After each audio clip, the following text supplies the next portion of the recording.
Ya en unos minutos más se está conectando gente, ya en unos minutos hacemos la bienvenida y damos comienzo al conversatorio. Un ratito y ya estamos arrancando.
Empty pockets, well, allow our grace.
Bueno, Buenas tardes. ahí está. Se van a ir sumando seguramente a lo largo del comienzo. Bueno, buenas tardes a todos y todas. Gracias por estar acá en esta cajita de ravioles, donde nos estamos encontrando bastante a menudo. Veo caras conocidas, agradezco, porque uno sabe que a medida que van avanzando los encuentros virtuales, uno se va poniendo un poquito más con ganas de presencia y se va poniendo más selectivo, así que agradezco de todo corazón a aquellos que se sumaron. Agradezco especialmente a Gonzalo del Castillo por aceptar este desafío. Nosotros creamos estas rondas de conversación con esa idea de ronda. Siempre que uno le quiere poner nombre a algo, da vueltas, vueltas. Estoy aceptando acá gente que va entrando. Y bueno, la rueda a mí me llevó, junto con Ceci, cuando pensamos a la infancia, esa rueda que se hacía para cuidar, para conversar, para charlar, esa rueda protectora. Así que hicimos estas ruedas de conversaciones virtuales para restituirnos algo de lo perdido, mientras estamos en pausa, mientras esperamos en esta pausa activa. Somos la Fundación Proyecto Pereira, un grupo que hace educación ambiental con una mirada que tiene que ver con la educación por el arte, la educación popular. Aquellos que no nos conozcan, ahora vamos a poner los nombres de algunas de nuestras redes.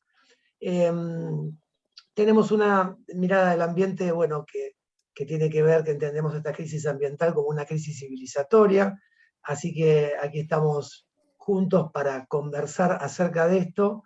La charla va a tener, ahora sé si va a presentar a Gonzalo, va a tener un rato donde Gonzalo se va a explayar y demás, y después lo más interesante es lo que pasa en las conversaciones, así que seguramente nos iremos con más preguntas que certezas, eso es lo que esperamos.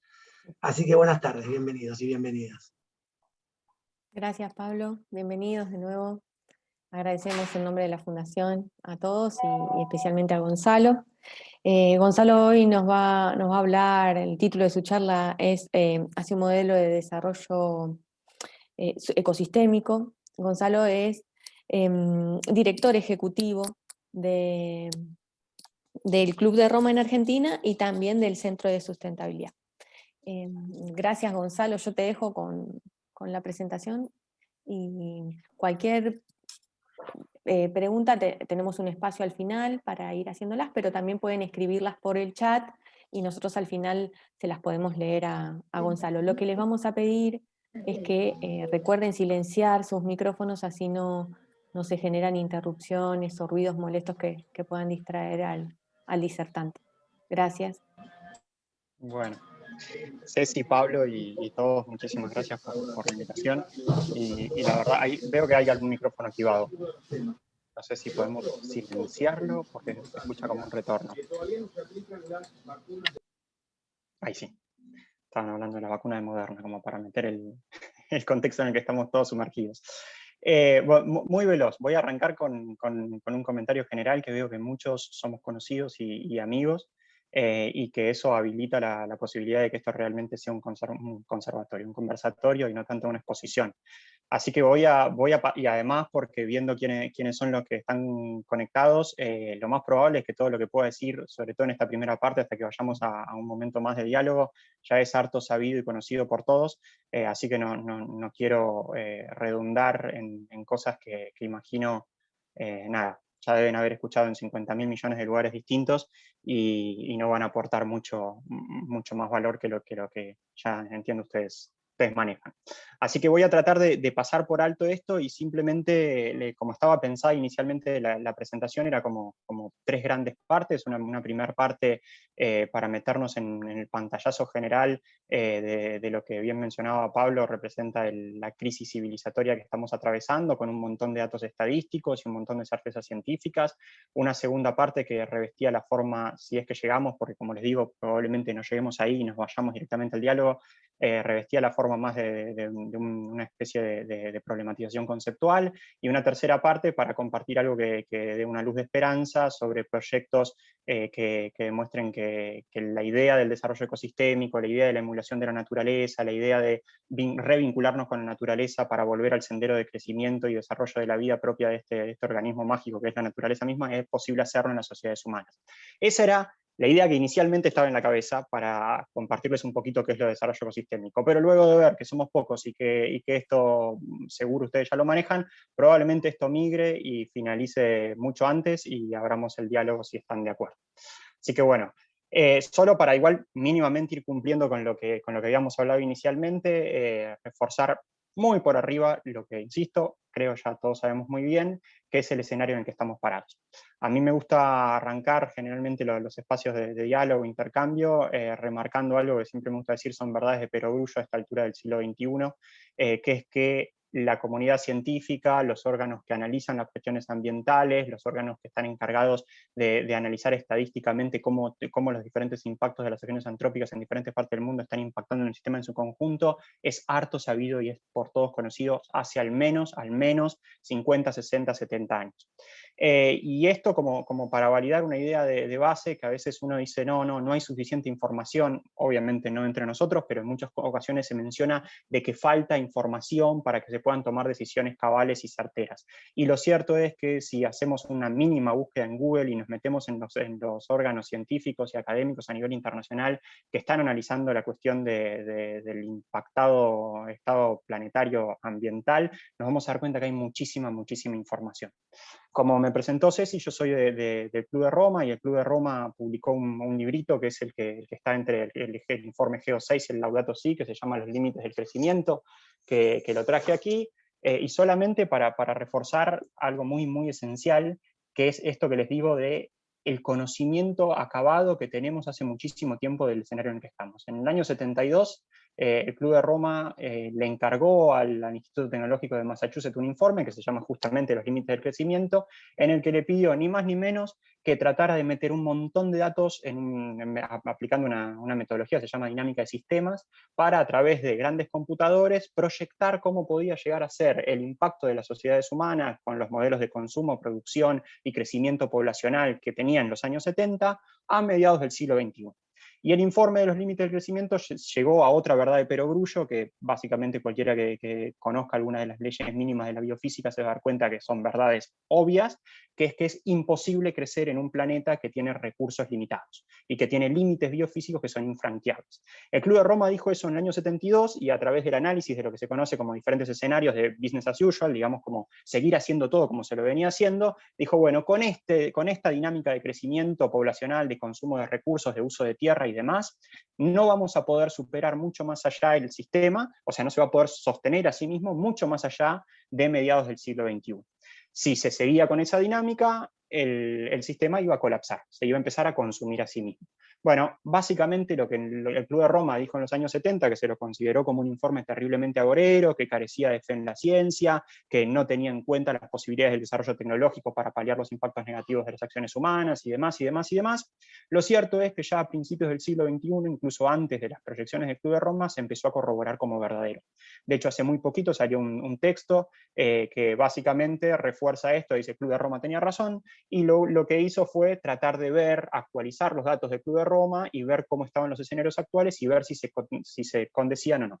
Y la conclusión es que efectivamente lo que el Club de Roma auguró para mediados del siglo XXI se está viendo desde principios de este siglo. Y que el escenario, vamos al peor de los escenarios proyectados por el Club de Roma. Esto en los años 70. En realidad, todos los otros informes que están viendo acá no hacen más que alertar lo mismo, y estos son informes que tienen en promedio unos entre 5, 6, 7 y 8 años. Pero son de los más diversos. O sea, está el informe que analiza la pérdida de biodiversidad con el panel de IPBES, que alertó hace un poquito más de un año que más de 1 millón de especies de animales están en riesgo de extinguirse producto de nuestro modelo de desarrollo. El informe de IPCC 1.5 también ya tiene más de 2 años, y lo mismo alertaba que si superamos el límite de 1.5 grados vamos a encontrarnos en un escenario dantesco como el que ya estamos viviendo hoy, y muchos otros de los reportes que hay aquí, y que el que tenga ganas de profundizar, lo único que tiene que hacer es poner crisis climática en Google y van a poder encontrar infinidad de datos. Pero lo que me interesaba a mí para pasar a la parte de problematización conceptual es reforzar esto de que tenemos mucho conocimiento de hace mucho tiempo, o al menos el tiempo suficiente como para poder pasar del análisis, digamos, conceptual, estadístico y científico de los datos que nos da la realidad a las acciones concretas que nos permitan revertir este escenario. Les decía, datos. Solamente para refrescar esta idea. Años 70, el Club de Roma alertó esto, es el mismo momento en el que sale el informe Brundtland y en el que empieza a surgir todo el movimiento ambientalista a escala global. De ahí en adelante entró todo como una especie de largo letargo, básicamente porque apalancados en los éxitos que nos brindó el sistema de desarrollo tecnológico y la posibilidad de consumir cuanto querramos, como que aplacó todas estas realidades, y durante al menos 20 años, desde los años 70 a principios de los 90, gran parte de las temáticas ambientales y de las advertencias que hizo no solamente el Club de Roma, sino varias otras organizaciones, entraron como en un periodo de letargo, y no se le dio prácticamente bola, por decirlo mal y pronto. No obstante eso, seguía habiendo efervescencia en los movimientos ambientales, seguía habiendo efervescencia en el mundo científico, que cada vez más alertaba con más datos, con mayor precisión, lo que, insisto, hoy es una realidad a todas luces vistas, ¿no? Bueno, este es otro informe que traigo simplemente para reforzar esto. Fíjense, año 2005, de la evaluación de los sistemas del milenio, plantea lo mismo. El 60% de los servicios de los ecosistemas que permiten la vida sobre la Tierra, como el agua dulce, la pesca, la regulación del aire, etcétera, están siendo degradados. Año 2005. Decíamos, bueno, lo que se dijo en los años 70, se reforzó en los años 90, salió con un informe que tuvo un hito muy fuerte, que es la evaluación de los sistemas del milenio. 20 años después, pasó poco y nada. Y si seguimos yendo un poquito más adelante, vamos a ver, por ejemplo, que el informe que saca Vida Silvestre año a año, informe Planeta Vivo, que en el año 2020 sacó un todavía más agorero que lo que vamos a estar viendo ahora, reforzaba también, 10 años después de esa evaluación de los ecosistemas del milenio, lo mismo que sabemos, que el 86% de la población mundial vivía en países en ese momento, año 2014, que exigía de la naturaleza más que la capacidad de los ecosistemas donde esas personas vivían tenían para renovar esos recursos que utilizaban para su desarrollo. Y como les decía, 6 años más tarde, el mismo informe de Planeta Vivo de Vida Silvestre reforzaba un dato que obviamente en el micromundo de los ambientalistas, que probablemente muchos de nosotros nos encontremos allí, resonó muy fuerte, aunque no hacía más que reforzar lo que cada vez más y mejor sabemos. El índice en el año 2020 determinaba que se detectaba una disminución media del 68% de las poblaciones estudiadas de mamíferos, anfibios, reptiles, peces, entre 1970 y 2016. Más datos, más datos, más datos. El año pasado es este informe de cambio climático y la Tierra, vinculando cómo el proceso de degradación de la Tierra generaba efectos de retroalimentación positiva con el cambio climático y cómo eso generaba mayores impactos. Esto es del año pasado. Fíjense que nuevamente se refuerza ahora, 6 años después del informe de Planeta Vivo, 50 años después del informe del Club de Roma, 10 años después del informe 15 años después del informe de la evaluación de ecosistema del milenio, lo mismo que siempre venimos sabiendo. Y acá simplemente les recorté uno de los párrafos, pueden entrar y leer lo que son los Summary for Policymakers, o sea, los resúmenes para los decisores políticos, que no hace más que reforzar lo obvio. Y aquí les leo el párrafo, pero pueden entrar a cualquiera de estos reportes y leerlos ustedes mismos. Alrededor de una cuarta parte de la superficie terrestre libre de hielo en la Tierra es objeto de la degradación provocada por las actividades humanas. Se estima que la erosión del suelo de los campos agrícolas es actualmente 10 a 20 veces más, a más de 100 veces superior a la tasa de formación del suelo. El cambio climático exacerba la degradación de la Tierra, particularmente en áreas costeras bajas, deltas fluviales, zonas áridas y áreas de permafrost.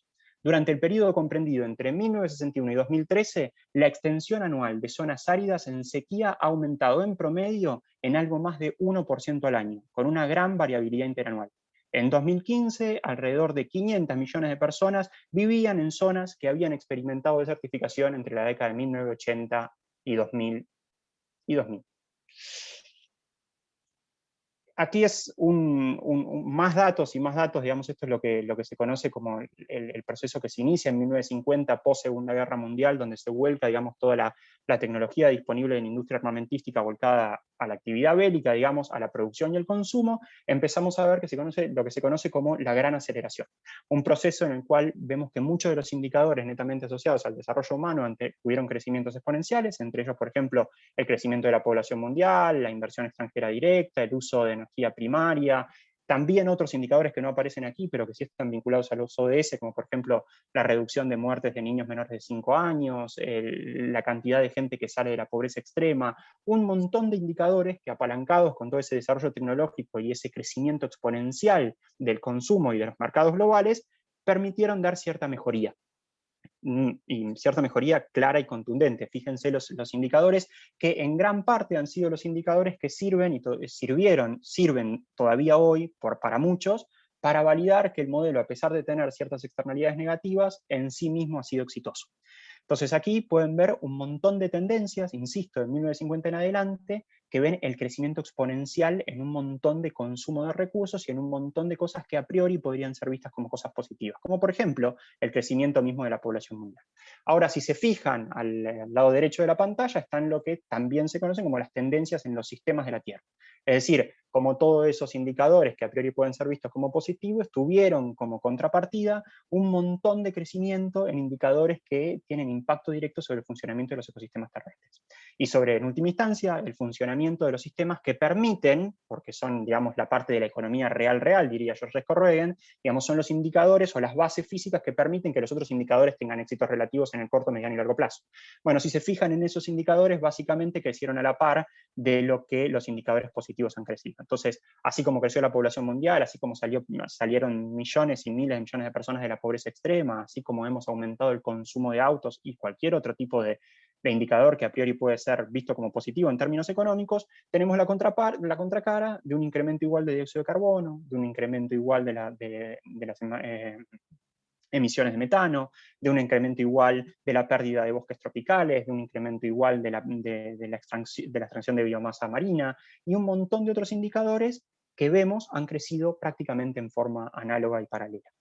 Y hasta aquí son, insisto, indicadores que a mayor o menor medida el sistema en su conjunto tiene claramente.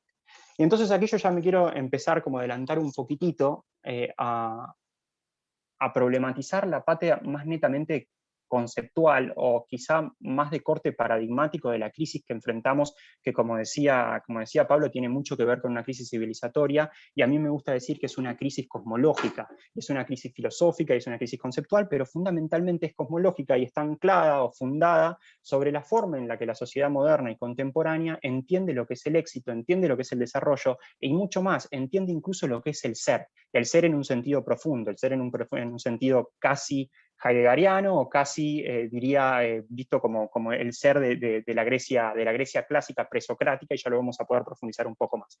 Pero lo que quiero remarcar como idea fuerte es que fíjense, y por eso reforzaba mucho en el proceso de historización, digamos, de la cantidad de datos y conocimiento científico que tenemos, que el conocimiento está y abunda muchísimo conocimiento, y no solamente de la parte netamente negativa de los impactos que está teniendo nuestro sistema, sino también de prácticamente todas las tecnologías o cambios de hábitos que deberíamos y podríamos implementar para evitar que el derrotero que venimos llegando siga incrementándose. Entonces hay una primera pregunta obvia, es cómo puede ser que si tenemos muy claramente el diagnóstico del escenario que estamos atravesando, y si también sabemos claramente cuáles son las herramientas que tenemos a nuestra disposición para evitar el escenario de colapso en el cual nos estamos encaminando, ¿por qué no podemos cambiar eso? ¿Por qué no podemos cambiarlo? Y ahí a mí me gusta, no va a ser el tema de hoy, pero me gusta mucho profundizar sobre la matriz conceptual del modelo, digamos, tecnocrático y cientificista sobre el que se erige el desarrollo de las sociedades actuales en su conjunto, que ha sacado del debate una parte muy importante que tiene que ver con cuestiones netamente humanas, netamente conjeturales, de cómo podemos entender o definir la idea de desarrollo. Básicamente, gran parte de eso ha quedado completamente ajeno al debate, se ha quitado un análisis más de corte valorativo y ético del proceso de desarrollo, y se ha reducido todo únicamente a nuestra capacidad de transformar la naturaleza para satisfacer necesidades humanas. Y en ese proceso se nos ha perdido algo de esencia del vínculo del ser humano con la naturaleza, y ya lo vamos a poder ver un poquito más en detalle más adelante. Pero yo quería compartir un texto de un libro que para mí es muy clarificador. Déjenme ver si lo encuentro porque no lo tengo separado. Un segundito. Ok. Un texto que para mí es muy clarificador para entender el problema de corte conceptual en el que estamos metidos hoy, y que justamente es escrito básicamente en el mismo momento en el que se publica el informe de los límites del crecimiento. Es de un año más tarde del informe de los límites del crecimiento, y es de un gran economista y al mismo tiempo, diría, filósofo y pensador del momento contemporáneo que le tocó vivir, que se llama Schumacher. Lo pequeño es hermoso, se llama el libro, probablemente muchos de ustedes lo conozcan, pero a mí me interesa porque dice algo que para mí es más actual hoy que incluso en el momento en el que lo dijo. Schumacher hace un análisis muy detallado del escenario en que estábamos atravesando en los años 70 como sociedad global, y también hace una crítica muy profunda del modelo de desarrollo de producción y de consumo sobre el que se erigían las sociedades en ese momento. Y lo que dice en relación al informe de los límites del crecimiento es también muy revelador, y mucho más revelador cuando lo vemos todavía a las luces del tiempo presente, en donde, como les decía, abundan y sobreabundan la cantidad de datos estadísticos y informes sobre lo mal que estamos, basado en la ciencia dura, más tradicional y más hegemónica que tenemos. Y lo que dice Schumacher sobre el informe del Club de Roma, dice, está excelente lo que dice el Club de Roma, sirvió muchísimo para entender el desafío en el que estábamos, pero dice Schumacher, ¿era necesario? ¿Era necesario meter tantos datos y hacer un análisis estadístico tan profundo y tan matematizado para entender que la estamos pifiando? Y él dice, no, no es necesario, realmente no es necesario, porque la verdad se manifiesta a sí misma y no basta más que sacarse las anteojeas de un modelo de desarrollo que cosifica la naturaleza para entender lo que estamos haciendo mal. Y esto lo dice en los años 70, y yo voy a leer el texto de un párrafo de Schumacher que refuerza, insisto, muchísimo más su valor en el tiempo presente. Y dice Schumacher lo siguiente, dice, no hay necesidad de consultar a los expertos económicos cuando las cuestiones son cuestiones de prioridad. Sabemos demasiado acerca de la ecología hoy en día para no tener excusas por los muchos abusos que están ocurriendo en el cuidado de la tierra y de los animales, en el almacenamiento de los alimentos y en su elaboración, y en una urbanización imprudente. No es por nuestra pobreza por la que permitimos esos abusos como si no pudiéramos impedirlos. Se debe al hecho de que, como comunidad, no tenemos una creencia firme en ningún valor metaeconómico, y cuando no hay tal creencia, se impone necesariamente el cálculo económico. Eso es totalmente inevitable. ¿Cómo podría ser de otra manera? Se ha dicho que la naturaleza aborrece el vacío, y cuando el espacio espiritual disponible no se llena con alguna motivación superior, se hará necesariamente con algo inferior, con la actitud pequeña, mezquina y calculadora de la vida que se racionaliza con el cálculo económico. No tengo ninguna duda de que la actitud despiadada con la tierra y los animales tiene relación y es un síntoma de una gran cantidad de actitudes, tales como las producidas por los fanatismos por los cambios rápidos y una fascinación por las novedades, técnicas, organizativas, químicas, biológicas, etcétera, que insisten en su aplicación mucho antes de que las consecuencias a largo plazo se hayan conocido siquiera remotamente. Fíjense que para mí esto es revelador, porque lo está diciendo en los años 70. En los años 70 está diciendo lo mismo que hoy en día podríamos decir con una profundidad muchísimo mayor, y es, no necesitamos en el tiempo en el que vivimos prácticamente más información sobre lo mal que estamos. Tenemos que problematizar las bases filosóficas, conceptuales y diría yo cosmológicas que hacen que, a pesar de que tengamos tanta información científica, a pesar de que tengamos tanta capacidad técnica para transformar la naturaleza y hacer con ella lo que querramos, no podemos evitar el derrotero de suicidio colectivo en el que estamos encaminados. Este, a mi juicio, es el problema fundacional de nuestro modelo de desarrollo, que no se problematiza. No se problematiza en los debates políticos, no se problematiza a la hora de pensar cómo vamos a definir el desarrollo económico de una sociedad. No está ese debate. Incluso cuando pensamos en el desafío que representa en sí mismo el cambio climático, todavía no hay quien falta, y tuvimos algunos debates sobre este asunto, que plantee que la solución al cambio climático se va a encontrar simplemente con la aplicación de lo que se conoce como la geoingeniería. Soluciones de desarrollo tecnológico a gran escala que logren impactar en el sistema climático en su conjunto para evitar que funcione como tiene que funcionar armónicamente el sistema planetario. Y en su lugar decir, no vamos a cambiar la matriz productiva que tenemos, vamos a seguir emitiendo y emitiendo dióxido de carbono, metano y cuantos gases de efecto invernadero querramos emitir, pero en su lugar lo que vamos a hacer es regar la estratosfera con espejos que eviten que la radiación solar ingrese al planeta y que de ese modo logremos regular la temperatura. Esto lo que esconde en última instancia es una profunda soberbia del conocimiento técnico del ser humano, que en última instancia ni siquiera se pregunta cuál es el sentido del ser humano, y ni siquiera se pregunta cuál es el sentido del devenir del ser humano en el mundo. Y esos temas, que es a priori cuando hablábamos con Pablo de cómo podemos pensar, hablar o discutir sobre lo que es el desarrollo ecosistémico, es lo que en lo personal siempre queremos meter en la idea de desarrollo ecosistémico. Para reducirlo a la mínima expresión es tenemos, como nunca antes en la historia, todo el conocimiento científico y tecnológico para hacer las cosas de la mejor manera, y sin embargo no lo podemos cambiar. Y eso tiene que ver porque el debate netamente conjetural, la parte netamente filosófica y diría más espiritual del proceso del desarrollo del ser humano no está en el debate. No se encuentra el debate, digamos, técnico con el debate netamente humanístico. Y en ese proceso de decisión del pensamiento, digamos, más humanístico, filosófico, ético, cosmológico y demás, de esa decisión de la lógica netamente técnica economicista, hemos errado el camino, porque simplemente hemos puesto el foco en una de las posibilidades del desarrollo humano y hemos dejado de lado completamente todas las otras. Y lo gracioso, y esto ya es una apreciación muy personal, es que todas esas otras que las hemos quitado del debate de las definiciones de los modelos de desarrollo son las características que están más vinculadas con lo netamente humano. Entonces, cuando vos sacás lo más netamente humano de la definición de tu modelo de desarrollo, lo que vas a tener es un modelo de desarrollo que incluso si logra evitar la catástrofe climática, cosa que yo desafortunadamente creo que no va a suceder, aunque lo logre evitar en términos a fuerza, digamos, de desarrollo tecnológico, no va a poder cumplir con la idea de lo que implique el desarrollo humano. O sea, vamos a lograr tener una humanidad completamente deshumanizada.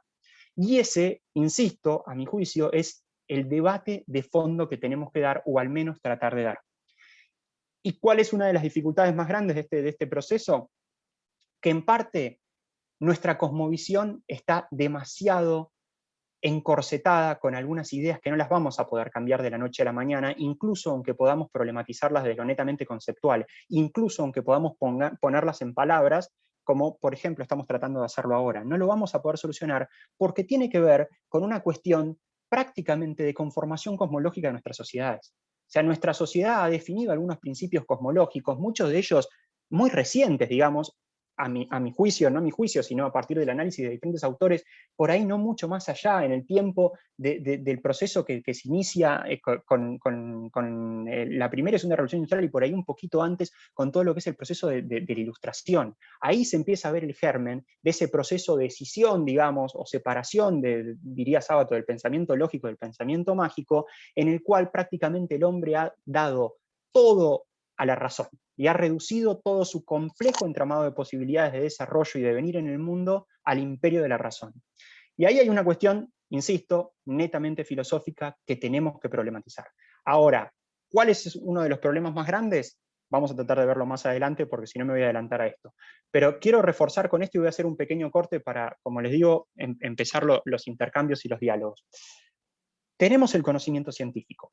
Los decisores políticos y los decisores empresariales, todos los informes que vimos anteriormente y toda esta data, la saben mejor que nadie. Hay infinidad de otros reportes que están directamente destinados a los decisores políticos que refuerzan muchísimo más. Los servicios de inteligencia de las grandes naciones del mundo están analizando esto. Las grandes empresas, los grandes capitales concentrados están analizando esto. Pero no solamente ellos, sino que ya cuando el escenario es tan caótico y digamos las luces del sistema ya no permiten iluminar, o mejor dicho, las luces del sistema son completamente aplacadas por la oscuridad del sistema, esto ya es común y de acceso para todo el mundo. O sea, ya no son solamente los decisores políticos que saben esto, los decisores empresariales que pueden acceder a cierta información, es todo el mundo. Y si no, fíjense, obviamente, quizás no con la profundidad que se merece, ni con el análisis conceptual que se merece detrás de cada una de estas notas, fíjense lo que son las noticias de las primeras planas de los diarios del mundo hoy. Fíjense lo que está sucediendo en Siberia actualmente, con los incendios forestales nunca antes registrados, con las peores temperaturas registradas históricamente. Fíjense lo que ha pasado en Canadá, fíjense lo que está pasando con la bajante histórica del río Paraná, que solamente ha sido superada, mejor dicho, que la peor bajante anterior fue hace 1 año y medio atrás. Fíjense lo que está pasando en el mundo, fíjense lo que está pasando con las inundaciones en China. Bueno, esto es el pantallazo de la realidad cotidiana. Y a mí me gusta hacer el ejercicio de tratar de presentar algunas de esas. Esto me quedó de una presentación del 30 de junio de 2 días atrás, pero no importa porque hice el ejercicio hoy también y traje lo mismo de lo que está sucediendo en este mismo momento en Siberia y en el norte de Estados Unidos. Fíjense, cúpula de calor, el fenómeno detrás de las altas temperaturas en Canadá, que ya dejó más de 130 muertos. Y si hacemos un zoom in en la nota, esto es un artículo de La Nación, dice, El país norteamericano, acostumbrado a veranos con temperaturas promedios de 25 grados, vive en la zona de Vancouver, oeste de la nación, un clima sin igual que supera los 25 grados y que preocupa a las autoridades y que ya provocó la muerte de más de 100 personas, cuando el medio en estas latitudes del mundo para el verano es no superior a los 23-24 grados centígrados.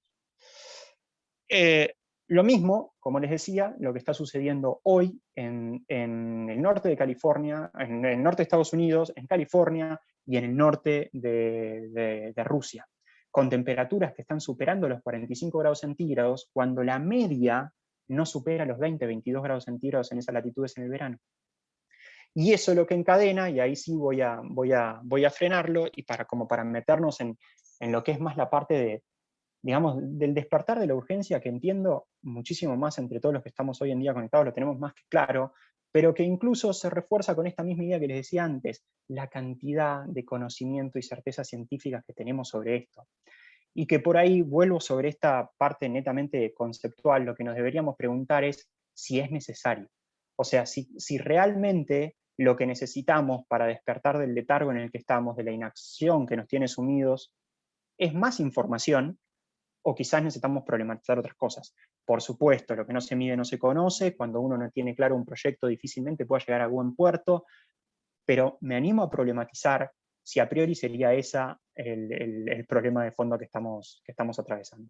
Antes de meternos en esto, insisto, yo preferiría abrir el debate, el intercambio, y también aprovecho a preguntar cuántos de ustedes están familiarizados con lo que les estoy proyectando aquí, que es el informe de los tipping points, o puntos de no retorno, que desarrolló una serie de investigadores del Potsdam Institute y que fue publicado en la revista Nature en el año 2019. Si muchos de ustedes ya lo tienen, no nos metemos en esto, y si no, hacemos un repaso veloz y aprovecho para abrir el intercambio, si es que hay intercambio.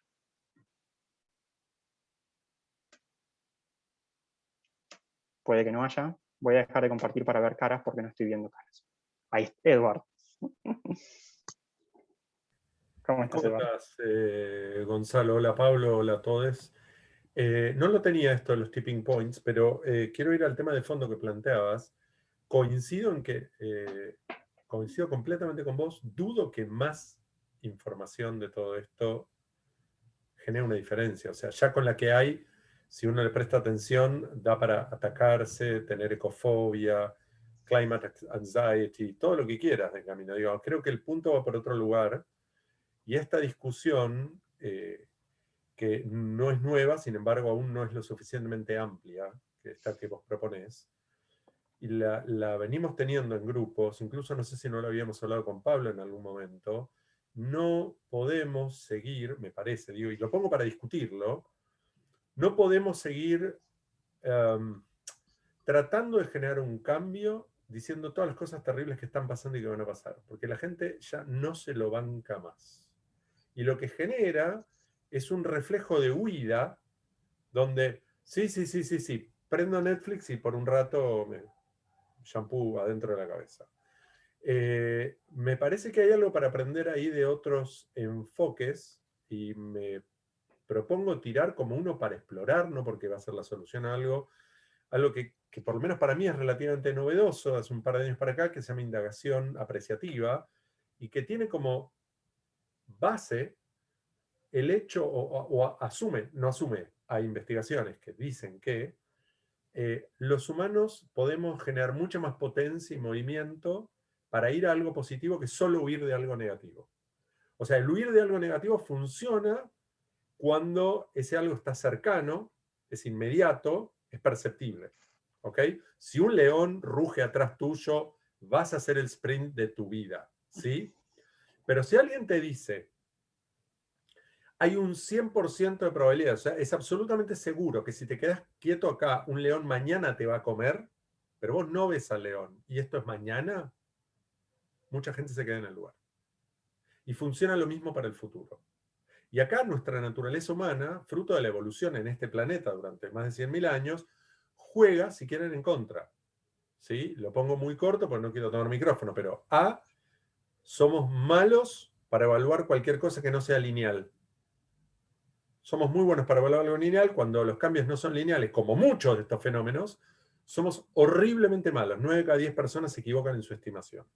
Y esto no es un tema menor, ¿sí? Y por otro lado, somos muy malos para entender realmente, hace falta entrenamiento, ¿sí? Para ambas dos cosas, para lo no lineal y para aquello cuyas dimensiones o escalas escapan a la vida humana general.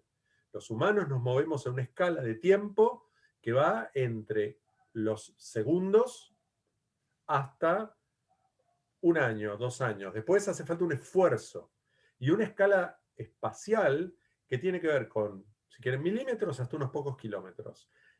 ¿Cuántas veces más tenemos que decir que por día se pierden tantos cientos de miles de kilómetros cuadrados en el Amazonas? ¿Cuántos son 10.000 kilómetros cuadrados? Ninguno de nosotros puede tener una idea. Lo podemos saber con el cerebro, pero no lo sentimos en las tripas, no lo sentimos en el corazón. Entonces, lo que sucede es que estamos manejando un fenómeno terriblemente complejo. Nuestra sociedad no tiene el pensamiento complejo como ejercicio frecuente, en una escala enorme, absolutamente, que no podemos terminar de entender, y con fenómenos que además de ser complejos son no lineales. ¿Sí? Están todas en contra. Entonces, lo que venimos haciendo hasta ahora no funciona. Ya está. Seguir hablando de todos los quilombos no nos va a mover. Tenemos que buscar otras cosas. O relatos de cómo podemos tener otros futuros positivos para todos.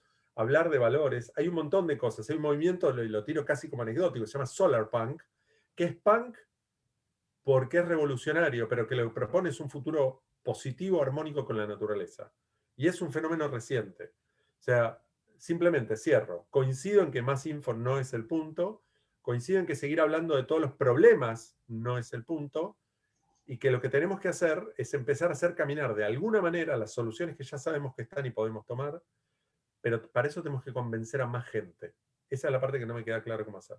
Y me encantaría discutirlo con todo el mundo. Gracias. Encantadísimo y lindo tema para el debate. Y dicho esto, más primero, quien quiera aportar o hacer cualquier comentario sobre lo que está diciendo Eduardo, eso número uno. Y si no, yo me voy a meter en tratar de profundizar un poquito, o al menos la apreciación personal que tengo sobre el planteo que presenta Eduardo, que para mí es neurálgico, digamos, es de lo más importante que podemos discutir.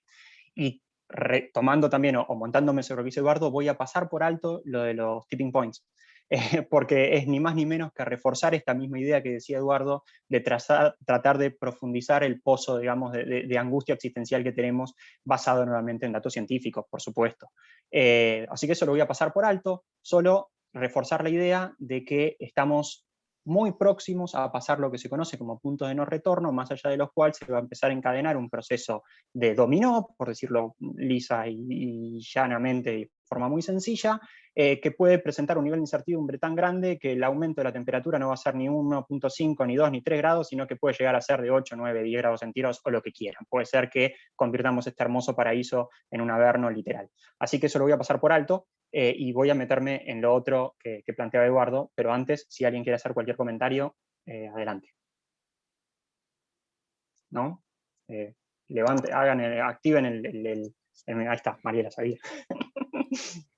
Yo solo te quería decir que si bien hay temas que de alguna manera uno recorre y tiene más o menos familiarizado, vos los recorres con otra mirada y es maravilloso. Así que, o sea, maravilloso no es el tema, sino tu mirada desde otro ángulo. Con lo cual, muchas gracias por el repaso que hiciste antes, porque por lo menos enriquece. Gracias, Mari. Muchas gracias. Bueno, y ahí entonces yo voy a pasar por alto esto y si quieren ir abriendo el micrófono igual también, pero ahí vamos. Esto es simplemente, insisto, lo que decía Eduardo. Nada que sirva para alumbrar otras miradas desde un punto de vista más valorativo. Así que voy a pasarlo por alto y sí me voy a detener en esta idea. Para mí, de lo que mencionabas vos, Eduardo, el problema está fundamentalmente en la construcción de teoría de valor que tienen nuestras sociedades actuales y en el proceso, insisto, apalancado a partir de la ilustración en adelante, que se ha basado en una idea que hay varios autores que plantean, pero a mí hay uno en particular que siempre me gusta citar, que es Leo Strauss, en un librito que se llama El liberalismo en los antiguos y en los modernos, y que hace un análisis que Después eventualmente también lo va a tomar Nietzsche de otra mirada, criticando, digamos, cómo se gesta la idea de la ilustración de Kant en adelante, pero para mí es muy relevante. Y lo que dice Leo Strauss, reduciéndolo a la parte más absurda de su entramado y como su complejo libro, es que hay una diferencia muy clara entre lo que fue el pensamiento de los clásicos presocráticos, digamos, y lo que fue el desarrollo de la modernidad en gran parte a partir de la ilustración en adelante. Y para reducir lo que plantea Leo Strauss, él dice que de algún modo todas las sociedades de la Grecia presocrática, digamos, estaban fundadas en una idea de unidad, de la totalidad, del ser de Heráclito, digamos, de la totalidad del todo con el todo. Y que en ese proceso, y una de las características esenciales de ese proceso, digamos, de entender el desarrollo de las sociedades humanas y el mundo todo, es que las sociedades a priori y en principio se definían sobre la definición de algunos valores compartidos por la sociedad y la comunidad. Y la parte más importante del desarrollo netamente humano y netamente de las poligriegas, digamos, de la práctica democrática griega, era ni más ni menos que definir cuáles eran los principios y los valores que regían el desarrollo de esa sociedad. Y esos valores tenían una carga netamente idealista, en el sentido de que las sociedades definían esos valores, no es que iban a alcanzar esos valores, no es que decían, bueno, está el ideal de democracia, por ejemplo, o el ideal de justicia, no es que eventualmente, o incluso algo más reducido, el ideal de la amistad, el ideal de una pareja, no es que estaban con la idea de que iban a llegar a eso, pero lo definían como sociedad, y a partir de ahí definían o empezaban a gestar todo el desarrollo de las sociedades en base a principios que trataban de poner continuamente en debate, vinculándolo con un abordaje netamente valorativo. O sea, lo primero del desarrollo humano era la definición de los principios éticos, los valores. Y dice Leo Strauss que hay un proceso que diferencia claramente a las sociedades presocráticas de las sociedades modernas, que es que las sociedades modernas, a partir del desarrollo fuerte de la razón y de haber abandonado el yugo de la religión a partir del proceso de la Ilustración, se plantearon la base, se plantearon la necesidad de pensar el desarrollo sobre la neutralidad valorativa. Es decir, todo el desarrollo que iba a estar apalancado de la Ilustración a esta parte necesitaba fundarse sobre neutralidad valorativa. Y lo que dice Leo Strauss es que ese desarrollo que permitió, entre otras cosas, que la ciencia creciera exponencialmente, que las sociedades se fortalecieran en un montón de aspectos, que se dejaran de lado los dogmatismos propios de la religión y muchas otras cosas positivas, al mismo tiempo tuvo un impacto negativo que las sociedades no terminaron de comprender. Y era que esencialmente las sociedades, para definir su desarrollo y lograr realizarse en términos, digamos, desde una visión netamente humana, netamente del ser, digamos, necesitan definir principios y valores. Cuando las sociedades no definen ciertos principios y valores, dice Leo Strauss, se devienen en ismos. Se devienen en totalitarismo, se devienen en cientificismo, se devienen en economicismos, y eso en última instancia lo que hace es alejar la posibilidad de conseguir o alcanzar la idea de ser, o alcanzar la idea de felicidad en términos más aristotélicos, ¿no? Si es que fuera posible. Y es interesante ese abordaje porque lo que dice Leo Strauss en ese libro es, al final, todo ese proceso, cuando las sociedades no definen qué es lo que está bien y qué es lo que está mal, terminan derivando en última instancia en el nazismo, dice Leo Strauss. Dice que en última instancia todo ese proceso derivó, entre otras cosas, en el nazismo. Y es que las sociedades andan como autos sin volantes, como que van sin tener claro eso. Y en parte, dice Leo Strauss, es el problema de fondo que tienen las sociedades actuales, que no definieron qué es lo que está bien y qué es lo que está mal, ni siquiera tratan de hacer el esfuerzo de definir eso. Y en términos netamente ambientales, digamos, a mí me gusta plantearlo trayendo a otros autores, y me funciona esto, ahí está, que siempre también cito, que son todos los pensadores básicamente de la Escuela de Frankfurt. Gran parte de los pensadores de la Escuela de Frankfurt, a mí me gusta uno en particular, que es Horkheimer, pero podemos hablar de varios otros, y lo que dice Horkheimer es que las sociedades humanas, y esto también se ve particularmente a partir de la Ilustración, si retomamos la idea de Leo Strauss, de la pérdida de la definición de ciertos valores que rijan a las sociedades, dice Horkheimer que las sociedades pueden crecer de un modo vinculado a la razón práctica como de un modo vinculado a la razón instrumental. Y que la razón instrumental es básicamente nuestra capacidad de desarrollo tecnológico, y que la razón práctica es ni más ni menos que la problematización conceptual y la idea de definir qué es lo que el ser es, digamos, y la cuestión netamente ética, la cuestión de los valores, la cuestión valorativa. Y dice Leo Strauss, Horkheimer, que en algún momento lo que ha sucedido es que las sociedades han crecido de un modo exponencial desde el punto de vista netamente instrumental, pero que no ha sido acompañado de un desarrollo análogo en la razón práctica, que es decir, lo vinculado a la cuestión netamente ética. Quiere decir esto, ni más ni menos que podés viajar con Elon Musk a Marte y que estamos haciendo pelota la vida entera en el planeta Tierra. Eso es porque la razón instrumental, nuestra capacidad de transformar la naturaleza y hacer con ella lo que querramos, no fue regida por principios éticos. Y en ese proceso estamos en el escenario en el que estamos. Entonces el problema de fondo sería ver si hay algún modo en el que se pueda plantear el vínculo, digamos, entre la razón instrumental y la razón práctica, es decir, la razón instrumental y la razón práctica, es decir, el desarrollo tecnológico con el desarrollo y la conceptualización de las problemáticas éticas asociadas a esos modelos de desarrollo. Dicho de otro modo más netamente cosmológico, digamos, a mí me gusta también traer a un par de autores que me ayudan mucho a pensar eso. Uno es un literato muy querido por todos los argentinos, que es ni más ni menos que Ernesto Sábato.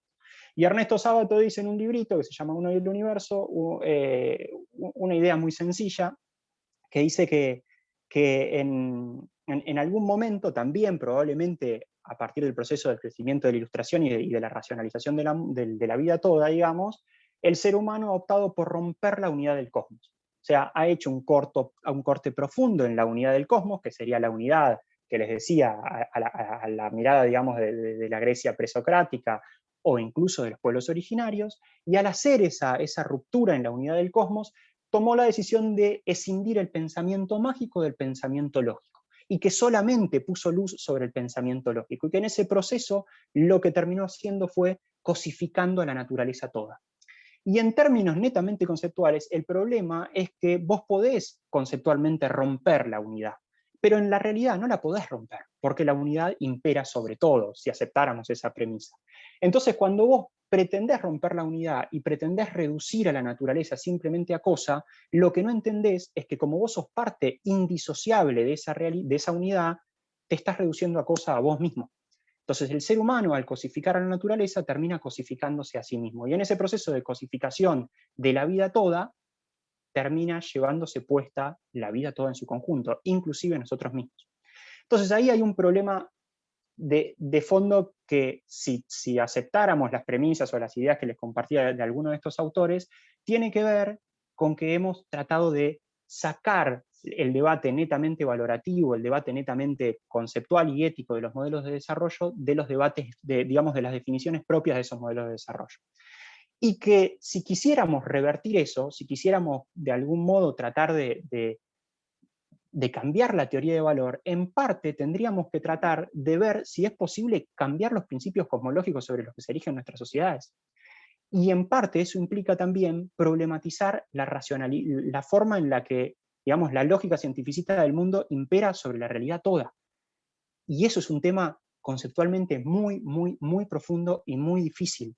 Y ahí yo quiero, para cerrar esto, traer otro autor que lo fui a buscar mientras te escuchaba, Eduardo, que para mí lo plantea muy bien, porque lo más interesante de todo es que a pesar de que, digamos, la lógica cientificista del mundo nos hizo perder cierta parte de, digamos, de la pata más netamente humanística del desarrollo, los mismos científicos más renombrados de nuestro tiempo son los que vieron estas falencias desde el punto de vista conceptual. Y entre ellos yo traje uno que hizo un esfuerzo muy grande de hacer dialogar, digamos, la lógica de la visión del mundo de los presocráticos, digamos, de la Grecia clásica, con la modernidad. Y es ni más ni menos que un premio Nobel que se llama Erwin Schrödinger, que imagino que muchos de ustedes lo deben tener conocido. Y Schrödinger lo que dice más o menos es algo parecido a lo que plantea Leo Strauss, pero lo dice de un modo muy hermoso que yo quiero aprovechar y leerles dos recortes de Schrödinger. Él lo que dice es, en parte el problema de la ciencia actual, mejor dicho, el problema del desarrollo general de las sociedades actuales, es que trata de entender la realidad simplemente desde la lógica racional y de la lógica cientificista, y que ha perdido de vista ciertas cosas que tienen que ver con, insisto, lo más netamente humano. ¿Y qué es lo más netamente humano? Lo conjetural. Diría más, lo espiritual, diría más, lo sagrado. Cosas que, a partir del apalancamiento terrible del crecimiento que nos ha permitido la razón instrumental, ha quedado completamente de lado. Y Schrödinger, insisto, premio Nobel de Física, lo dice de un modo perfecto, y dice, las sociedades presocráticas pensaban el devenir del ser humano en el mundo de un modo completamente distinto. Y dice él, imagínense entrando a Abdera, donde vivía Demócrito, el padre del atomismo moderno, imagínense esta conversación que yo se los voy a leer para que lo vean, y hagamos el ejercicio de compararlo con la forma en la que entendemos hoy, digamos, incluso el rol de un profesor o incluso el rol de un decisor político. Dice Schrödinger. Un hombre podía fácilmente ser censurado precisamente por haber cerrado sus ojos a tal... Bueno, perdón, me voy a ir por otro lado. Me arranqué el texto antes porque no lo tenía separado. Dice Schrödinger, insisto, esta idea de que la ciencia para los clásicos presocráticos estaba completamente unida a la cuestión netamente humanística. Y él dice que ingresando a Abdera se puede tomar con este texto que le voy a leer. Para expresarlo de una manera gráfica, uno puede imaginar a un alumno de la escuela de Atenas de visita en Abdera, con la debida precaución de que su maestro no se enterase, recibido por el sabio, conocedor de países lejanos y mundialmente famoso, anciano caballero Demócrito, al que interrogaría acerca de los átomos, la forma de la Tierra, la conducta moral, Dios o la inmortalidad del alma, sin ser censurado en ninguna de estas cuestiones. ¿Puede uno imaginar fácilmente una conversación heterogénea de ese estilo entre un estudiante y su profesor en nuestros días?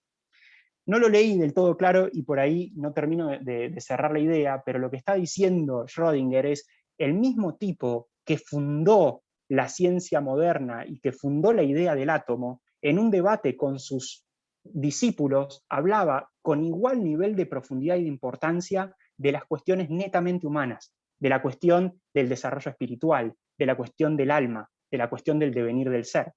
Y dice Schrödinger más adelante, cuando critica, digamos, todo lo que es la ciencia actual, que nuestras sociedades eso lo han perdido por completo, y que cuando uno empieza a definir las cuestiones de desarrollo tecnológico, productivo, lo que fuera, nunca se va a poner a definir cuestiones netamente conjeturales que, como les digo, tienen que ver con el devenir del ser humano en el mundo. Por ejemplo, el sentido de qué significa ser humano. Y dice Schrödinger, diciendo que el problema es que la ciencia moderna o las sociedades modernas separan el corazón de la cabeza, y que en ese proceso de separación rompes nuevamente la idea de la unidad. Y dice Schrödinger, reforzando el problema de la ciencia actual, ¿no? En particular, y esto es lo importante, tal es la razón de que la visión científica del mundo no contenga en sí mismo valores éticos, ni valores estéticos, ni una palabra acerca de nuestra finalidad última o destino, y nada de Dios, si lo prefieren, de dónde vengo, a dónde voy. La ciencia no nos puede decir una palabra acerca de la música que nos agrada, o por qué y de qué manera una vieja canción nos conmueve hasta las lágrimas. La ciencia, estimamos, puede en principio describir con detalle todo cuanto sucede en nuestro sensorium y motorium desde el momento en que las ondas de comprensión y de dilatación alcanzan nuestro oído hasta el momento en que ciertas glándulas secretan un fluido salado que emerge en nuestros ojos. Pero en lo que respecta a los sentimientos de placer y tristeza que acompañan al proceso, la ciencia es completamente ignorante y por esta razón reticente. La ciencia es reticente también cuando se trata la cuestión de la gran unidad, el ser de Parménides, del cual todos formamos parte de alguna manera y al cual todos pertenecemos. El nombre más popular para ello en nuestros tiempos es Dios, con mayúscula. A la ciencia muy a menudo se la tacha de atea. Después de lo que hemos dicho, no debe sorprendernos. Si su imagen del mundo no contiene siquiera el azul, el amarillo, el amargo, el dulce, la belleza, el placer y el dolor, si la personalidad queda completamente descartada por consenso, ¿cómo podría contener la idea más sublime que se presenta por sí misma a la mente humana?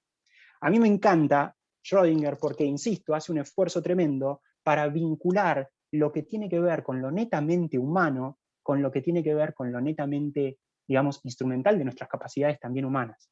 Y dice que si no problematizamos esto, lo que va a pasar es el devenir que estamos viendo hoy en día. La cosificación absolutamente de todo, y cuando perdemos esa posibilidad de poner en debate lo que es netamente humano, la pifiamos tremendamente. A mi juicio, esto tiene mucho que ver con el problema que enfrentamos y con esta posibilidad, o mejor dicho, con estas ideas que decías, Eduardo, de que los datos por sí solos no mueven las fibras que tienen que mover, pero tampoco lo va a mover otra cosa si no entendemos que lo que tiene que mover la fibra de lo netamente humano es lo netamente humano. ¿Y qué es lo netamente humano? Y lo netamente humano es el arte, lo netamente humano es el amor, lo netamente humano es la posibilidad de concebir lo sagrado. Esas cuestiones cada vez están más olvidadas de los debates en la actualidad. Básicamente porque en principio, y esto es una precisión personal, entiendo yo, la teoría de valor sobre la que está fundada nuestra sociedad actual es una teoría de valor extremadamente economicista, cosificante, cientificista, que deja de lado todo lo otro. Y voy a volver a poner un parate acá, porque por ahí fue confuso y fue disparándose de este modo para volver a reflotar el debate y los intercambios. Y dejo de compartir y hacemos los intercambios que les parezca. Bien, gracias, Gonza. Ahí seguramente van a ir levantándose de a poco las manos. La verdad que yo me quedo haciéndome preguntas, ¿no? Esto, vos decías, ¿cómo humanizar a la humanidad? ¿Cómo despertar a la urgencia? Parecen preguntas tan simples, ¿no? Pero, ¿y qué se rompió entre la información, la comunicación, la educación? Acá tenemos un montón de maestros y maestras que también nos están acompañando, parte de los distintos espacios de capacitación, así que, nada, como maestro y como educador, siempre hablamos de esta, ¿no? De esta división entre razón, lo humano, el cientificismo, lo sagrado, lo espiritual, como si fuesen dos cosas en dos caminos distintos. ¿Cuál es la manera de unirlo, no? Y se puede, y voy a esa pregunta original que siempre nos hacemos con Guille, que no está acá, el querido Guillermo Prioto, ¿no? ¿Existe alguna educación que no sea ambiental en este sentido? Porque digo, nos lleva a preguntarnos que toda educación es ambiental. Entonces, me quedo pensando en eso y qué sucedió ahí. Así que bueno. Te voy a interrumpir un minuto para reforzar con eso, porque hasta acá fue los intercambios que estamos teniendo. Pero yo creo, por eso retomo lo que planteaba Sábato en esa idea de la ruptura de la unidad, que en realidad es la idea de la ruptura de la unidad digamos, de la metafísica de los presocráticos en adelante, digamos, que en parte, y no vamos a llegar a profundizar en esto, yo creo que sí es posible revertir eso. Porque hay una característica, que es lo que, si llegamos, lo vemos ahora un ratito, si vos te entendés parte de la naturaleza logra, en su proceso evolutivo, digamos, diversificar la vida. O sea, el indicador de éxito, y esto es otra apreciación muy personal, yo le asigno esa idea de indicador de éxito a la naturaleza, es ni más ni menos que la diversificación de la vida. Y si todos a priori entendemos que la vida es valor absoluto, y si a priori podemos aceptar que el campo de la ética se rige por, digamos, necesita ser abordado desde la axiología, y que la axiología analiza los valores, entonces vos podés decir, bueno, el campo de la ética necesariamente tiene que ser abordado desde los valores.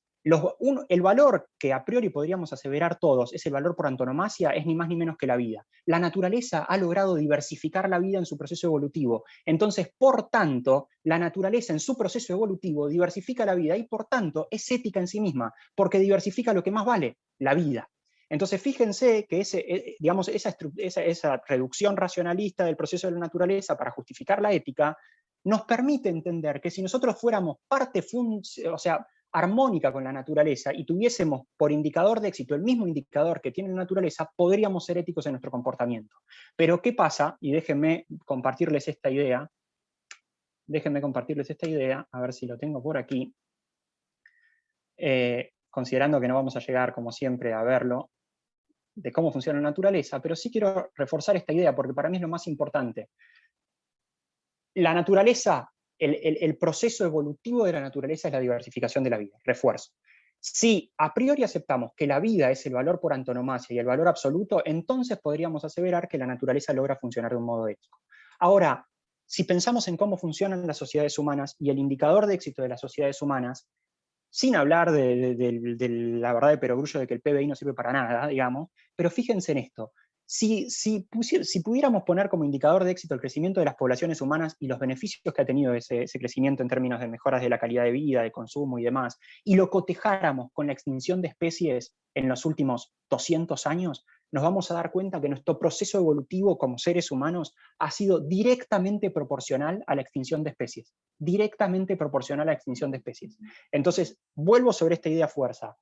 Si nosotros aceptamos que la vida es valor absoluto, y si, viendo la realidad de los datos duros, nos damos cuenta que el desarrollo de las sociedades humanas ha atentado contra ese valor absoluto, indefectiblemente tenemos que aseverar que el comportamiento de las sociedades humanas es antiético. Completamente antiético. A menos, si tomamos por válida esta hipótesis, si tomamos por válida esta premisa de que la vida tiene valor absoluto. Y fíjense que esto es lo más interesante de todo, que es lo que siempre trato como de profundizar en la idea del desarrollo ecosistémico. Acá te cambia la forma en la que planteas el debate. El debate ya no es ver cómo hacer para utilizar la naturaleza desde la lógica del desarrollo sustentable, de hacer que las próximas generaciones puedan consumir igual que nosotros sin poner en riesgo el funcionamiento del sistema. Ya el debate te cambia radicalmente, porque el debate es, pará la pelota y date cuenta que como sociedades humanas somos antiéticas. Somos antiéticas, y ahí te cambia radicalmente la ecuación, porque te obliga a redefinir el modelo de desarrollo, redefinir los ideales de éxito, redefinir la idea de desarrollo humano. Entonces es, no a ver cómo hacer para mantener dentro de 1.5, dentro de ese margen que la ciencia dice, va a permitir que el sistema siga funcionando sin tener grandes complicaciones. No, no, no. O sea, lo podés hacer, pero al costo, si solamente te reducís a eso, lo haces al costo de tener una sociedad que en su conjunto es completamente antiética. Ahora implica volver a poner en valor el concepto mismo de lo que ética vaya a ser y problematizar otras cosas. Entonces, para mí, me encanta plantearlo de este modo, retomando lo que decía Eduardo, no, que los datos, ¿qué te varía una especie o 100.000 especies? ¿Qué te importa una hectárea o 100 millones de hectáreas? Es otro el abordaje, y es otra las fibras que hay que tocar. Entonces, para mí lo más importante de todo es, la forma en la que estamos tratando de abordar el problema ambiental no aporta, no suma, no toca las fibras que tiene que tocar, ni va al meollo del asunto que tiene que ir. Y acá voy a volver, sí, para devolverle la pelota y seguir charlándola, a reforzar lo que creo es uno de los problemas más grandes que tenemos para poder salir de este atolladero. Voy a volver para atrás, a ver, acá son los principios que siempre me gusta compartir sobre cómo funciona la naturaleza, que son principios que cualquier ecólogo lo tiene más que claro, no es necesario que los profundicemos, pero hay uno en particular, a ver si lo tengo por aquí, déjenme ver si me alejo. Aquí está. Uno de los principios esenciales del funcionamiento de la naturaleza, por los cuales logra en última instancia tener como indicador de éxito esta diversificación de la vida, es justamente esto, que la naturaleza promueve la diversidad. Y a mí me gusta decir que, o sea, la cultura y las cosmovisiones de las sociedades humanas son a las sociedades humanas lo que la diversidad biológica es a la naturaleza. Entonces, cuando vos lográs tener una diversidad biológica muy fuerte, por lo general tenés en esos mismos lugares territoriales, en anclaje territorial, una diversidad cultural igual. La diversidad cultural es tan rica cuanto tan rica es la diversidad biológica. ¿Y qué pasa con el problema que les planteaba antes? Si nosotros aceptamos también esta hipótesis de que nuestro problema es cosmológico, de que nuestro problema es paradigmático de la forma que las sociedades modernas definen el desarrollo, tenemos que tratar de ver otras cosmovisiones que lo definen de un modo completamente distinto y que entienden el devenir del ser humano de un modo completamente distinto y aceptar que esa diversidad de cosmologías y de cosmovisiones es tan válida como la nuestra. ¿Qué quiere decir esto? Que así como nuestra sociedad actual contemporánea tiende a racionalizar absolutamente todo, tiende a reducir a la naturaleza simplemente a una fuente de recursos de materia y energía, hay otras cosmovisiones que entienden que la naturaleza es un ser sagrado y que ellos, en tanto que forma indisociable e integrante de esa naturaleza, también son sagrados. Y aceptar que esa visión completamente distinta del mundo es tan válida como la nuestra. Y aceptar también que nuestra cosmovisión es la que nos está llevando a este escenario de casi colapso ecosistémico y civilizatorio en su conjunto. Ahora, ¿cuál es el desafío más grande? Que nuestra cosmovisión actual no solamente se lleva puesta la diversidad biológica, sino que también se ha llevado puesta, como nunca, la diversidad cultural y la diversidad de las cosmovisiones. ¿Qué quiere decir esto? Que avasallamos todas las culturas y las cosmovisiones que pensaron el devenir del ser humano en el mundo de un modo completamente distinto. Y ahí sí que tenés un problema tremendo. Porque cuando vos tratás de salir, y es un problema, digamos, casi una jaula de hierro, digamos, porque cuando vos tratás de salir de la cosmovisión en la que estás inserto, es muy difícil, porque no lo haces racionalizándolo.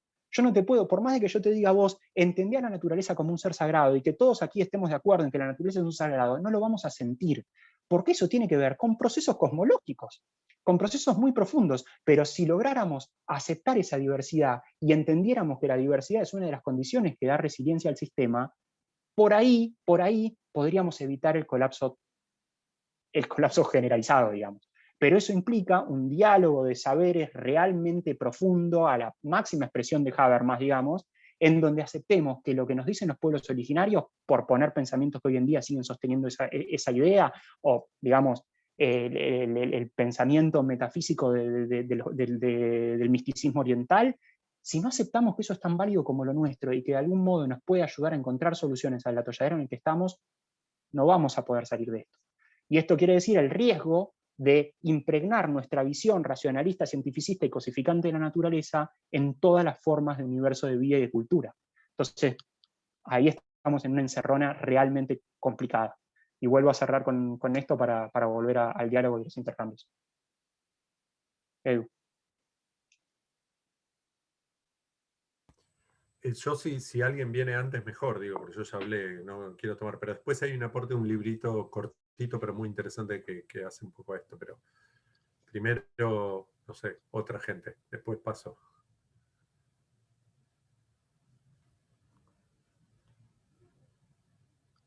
Lo que quieran. Bueno, si no hay tiro yo y así a ver si facilitamos. Hay un librito muy pequeño, hay un par de, mientras vos comentabas, un par de referencias que las tiré ahí en el chat. David Orr escribió, y en realidad fue un discurso muy bueno, ¿para qué sirve la educación? Vale la pena leerlo, está ahí el link en el chat, es imperdible cada palabra y tiene todo que ver con esto. Bueno, digo, me lo acordé porque vos hablaste de la educación, ¿no? Pero además quiero comentar un segundito, ese vale la pena, lo tiro y digo nada más, o sea, no podemos no tenerlo leído, es inspirador del principio al fin. El otro que quería comentar es de esas pequeñas perlitas que uno puede decir si están a la altura de no sé qué pensadores o no, pero que me parece que son un buen paso para conectar lo que para mucha gente es la vida real, por así llamarlo, porque todo esto que estamos hablando es tan real como todo lo demás, pero parece lejano, ¿no? Con algunas de estas ideas. Es un libro de Zaffaroni, La Pachamama y el humano. No sé si alguien lo leyó. Es muy chiquitito, pero el libro tiene una hipótesis o un planteo muy interesante, y vale discutirlo también, pero Zaffaroni básicamente es un jurista. Lo que Zaffaroni hace es hacer un recorrido de la idea de sujeto de derecho, que en principio, por lo menos a título personal, reconozco de los más alejados de la cuestión formal, legislativa y todo ese tipo de cosas, pero entendiendo que las leyes de alguna manera codifican las normas o lo que una sociedad entiende que correspondería, lo que el tipo dice es, en las antiguas polis, el sujeto de derecho era hombre de la polis. Hombres que no eran de la polis no eran sujetos de derecho. Las mujeres tampoco, los niños tampoco, los animales tampoco. No había nada más que el hombre masculino de la polis. ¿Ok? Con el tiempo, y más allá de idas y vueltas y las cosas buenas y fundacionales que tuvo la polis y todo, digo, en algún momento las mujeres empezaron a ser parte, hasta hoy en día no iguales, pero empezaron a ser parte, por lo menos sujeto de derecho. Que en la realidad la gente, la cultura que viene, digamos, a veces atrasado, es más lenta, lo tome del todo. Hoy en día seguimos hablando de ni una menos, digamos, así que claramente no, pero por lo menos a nadie se le ocurre y decir que la ley no debería tener a las mujeres igual que a los hombres. En algún momento, las niñas pasaron a ser sujetos de derecho. Mientras en algún momento se podían comprar, vender, matar, no pasaba nada, en algún momento pasaron a ser sujetos de derecho. En algún momento más cercano, los otros animales no humanos pasan a ser sujetos de derecho. De nuevo, está todavía más atrás que realmente se respete ese derecho. Pero por lo menos, desde la ley, desde lo jurídico, son sujetos de derecho. Y desde hace muy poco tiempo, en la constitución de un país, la naturaleza es sujeto de derecho. Y en un par de casos muy puntuales en el resto del mundo hay alguna parte de la naturaleza a la que se la considera sujeto de derecho. Hubo un caso, por ejemplo, en Nueva Zelanda, de un río, ¿sí? Hace 2 o 3 años, donde la Corte Suprema terminó efectivamente diciendo que el río era una persona que tenía derecho, no, digamos, merecía simplemente no ser agredido y destruido porque sí. Lo que el tipo termina, esto es como interesante, pero no nos rompe la cabeza necesariamente, pero lo que el tipo termina diciendo es, en el derecho, la evolución es incluir cada vez más otros, que antes estaban afuera, adentro de la noción de sujeto de derecho. ¿No será que la evolución humana también, la evolución implica cada vez más incorporar al otro como parte de lo que entiendo que me importa y soy yo? Es una perlita, es muy chiquito, pero está muy bien el planteo, que es esto que vos estabas diciendo, o sea, la diversidad, que en biología, y es mi background, así que yo vengo medio de ahí, pero en la biología no hay ninguna manera de discutir que la diversidad es un valor per se, digamos. O sea, sabemos que cualquier ecosistema es más resiliente cuando es más diverso, te abre posibilidades, en fin, ¿no? Pero que en lo social no se da. Y lo que él está diciendo ahí es, no tenemos que incorporar esta idea de diversidad, de dejar que la frontera del otro, entender que está cada vez más lejana, sí en algún lugar, pero cada vez hay más otros adentro y son parte de mí, que no es distinto de lo que dice el budismo también. Dice, todo es uno, lo otro es una ilusión, la separación es una ilusión. Y es lo mismo que la biología entiende hoy. ¿Cuál es el límite de Gonzalo? Y la gente cree que la piel, el límite de uno es la piel. Sin embargo, físicamente no es verdad. Así de simple. Y por supuesto, Hundertwasser habló de las 5, las 7, ya ni me acuerdo, pieles y todo eso. Simplemente, bueno, el texto de Orr, de What is Education for, para qué es la educación, es como magistral absolutamente, pero David Orr es magistral. Pero este pequeño trabajo de Zaffaroni merece la pena por lo práctico, por lo concreto, porque el tipo entra por un área, como que te mete el gol por un lado donde vos no creías que iba a ser peligroso, por así decirlo, que viene el lado jurídico, ¿no? Y de repente te lo conecta con una cosa profundamente humana en serio. Y es decir, entonces no tenemos que hacer eso, no tenemos que meter cada vez más a los otros dentro de mi noción de yo. Y una joyita. En fin, eso, gracias. Está buenísimo.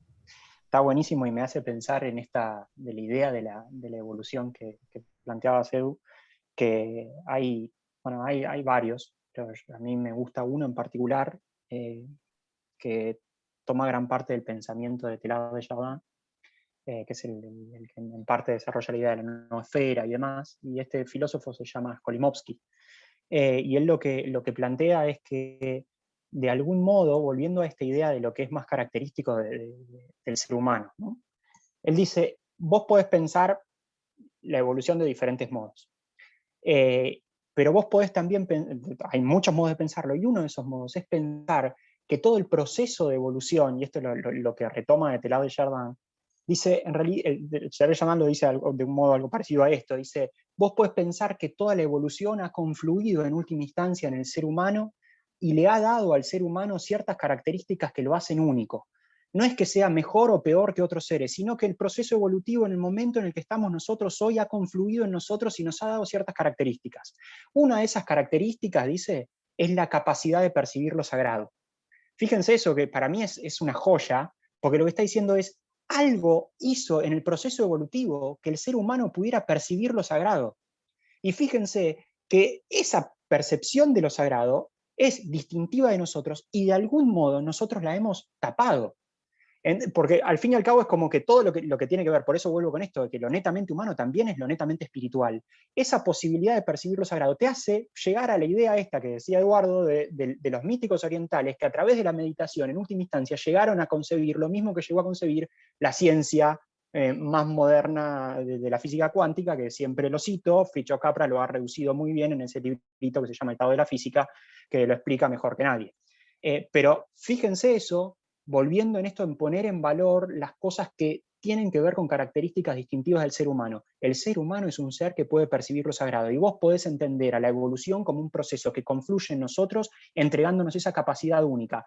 Eso, en última instancia, también es un principio cosmológico. O sea, vos podés optar por entender que nosotros somos el punto cúlmine de la flecha del tiempo, retomando a Prigogine, digamos, en donde hoy tenemos estas capacidades. O también podés pensar que el universo es como siempre digo también, como plantean todos los existencialistas, que el universo es un lugar completamente frío, inhóspito, hostil, en donde no te queda más camino que morir y ese es todo tu destino, y que vos sos un ser flotando en el éter junto con otros miles de millones de seres sin ningún sentido, y que tenés que aceptar que la vida no tiene ningún sentido.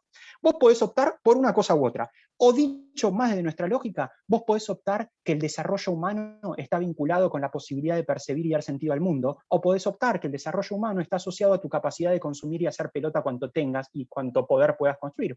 Es una decisión del mundo, es una decisión de cómo querés ver el mundo. Si las sociedades definen que todo su modelo de desarrollo va a estar asignado o se va a medir por la capacidad de producir productos que no sirven para un carajo, digamos, o pueden pensar otra cosa. Pero eso son definiciones de principios cosmológicos. Por eso digo, y vuelvo sobre lo que decía Eduardo, esa idea de la unidad, a mí me encanta siempre el 1 de agosto, es el Día de la Pachamama, hay mucho pensamiento de las cosmovisiones de los pueblos originarios que te demuestran que son formas completamente distintas de entender el devenir del ser humano en el mundo. Y ahí vuelvo sobre lo mismo. Lo más característico del ser humano es su intento de dar sentido al mundo. Eso es lo que nos distingue, porque al fin y al cabo los símbolos que construyamos son los que nos permiten entender el mundo en el que devenimos. Y pueden ser símbolos extremadamente bellos, éticos, artísticos, preciosos, estéticos, o pueden ser símbolos como los que tiene nuestro tiempo actual. Y esas son construcciones muy complejas, muy complejas. Y yo siempre vuelvo sobre esta idea porque a menudo con los debates ambientales es como que se termina como tratar de identificar el culpable, ¿no? Es decir, el culpable es tal, estas empresas, estos estados que son los poderosos que hacen esto, estas 5 personas, obviamente que tienen mayor responsabilidad, pero la gestación de la cosmovisión en la que estamos, la construimos de algún modo todos. Y el hecho de que, por ejemplo, este tipo de debate que estamos teniendo no existan prácticamente en ningún ámbito de definición de los modelos de desarrollo, bueno, también tiene que ver con esa visión del mundo. Por eso creo yo que el debate es como muchísimo más profundo y muchísimo más complejo que la posibilidad de entender y dar solución a los problemas ambientales. Siempre digo lo mismo. Vuelvo sobre lo que charlábamos antes. Aún si conseguimos el desarrollo tecnológico apalancados con la geoingeniería o lo que quieran, que nos evite el colapso, para mí no vamos a cumplir con otra cosa, que tiene que ver con lo que vaya a llevar implícita la idea de desarrollo humano. Que eso no está en el debate, como ideas. Y seguimos los intercambios, consultas. Era 1 hora, Pablo. Ahí está, Gonza. No, quería leer acá algunos mensajes, por ahí algunos expresan acá en el chat. Fernanda dice, hay que tomar acciones, generar encuentros de amor, arte y libertad, estar unidos y así ir captando gente. Estando juntos, somos más fuertes. Acá lo estamos haciendo, dice Fernanda. Cualquiera que tenga ganas de participar y decir algo, arriba. No hay que sacar turno, así que... Seguimos, Gonzalo, entonces. Sí, bueno, la presentación es más larga, tenemos varias cosas para ver, pero estamos en tiempo repasado, ya sé que estamos repasados, así que para mí, si abrimos el intercambio, lo que tengan ganas, y reforzar también, volver sobre esto. Bueno, Eduardo, ustedes lo han aplicado también. O sea, el conocimiento está y las soluciones abundan. O sea, hay un montón de casos implementados en territorios que demuestran que esta lógica, digamos, de hermanamiento con la naturaleza, de aplicar o tratar de aplicar sus principios rectores y tener como indicador principal de éxito la diversificación de la vida y demás, es posible, es recontra posible. Yo siempre uso uno de los ejemplos que tuve la suerte de conocer en Colombia, de un proyecto hermoso que se llama Las Gaviotas. Nosotros mismos estamos implementando una lógica que le decimos biosistemas en asentamientos informales de barrios de la Ciudad de Buenos Aires. La permacultura conoce de esto tremendamente, o sea, y hay manuales y manuales y manuales para ver cómo esto se puede aplicar, obviamente, sitio específico, porque todo depende de las características culturales, de las características climáticas, de las características del lugar donde se vayan a implementar los proyectos. Pero hay muchísimo, muchísimo, muchísimo conocimiento para hacerlo.